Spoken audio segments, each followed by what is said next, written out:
দেখো বাট্টা হলো দুই ধরনের, একটা হলো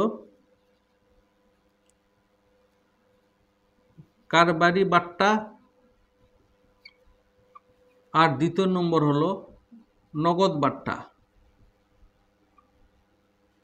কারবারি বাট্টা কখনো হিসাবে আসবে না, ঠিক আছে, আর নগদান বাট্টা অবশ্যই আসবে।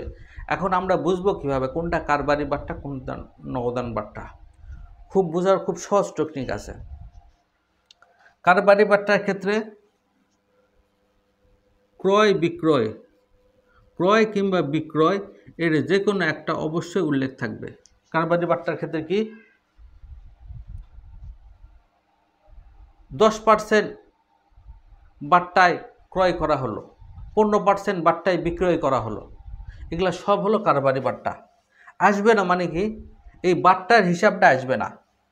আর নগদান বাট্টা মানে সহজ জিনিস হলো, নগদান বাট্টার ক্ষেত্রে কি যে হলো, দেখো ক্রয় বিক্রয় কারবারি বাট্টা কখন হয়? কারবারি বাট্টা হয় ক্রয় বিক্রয়ের সময়।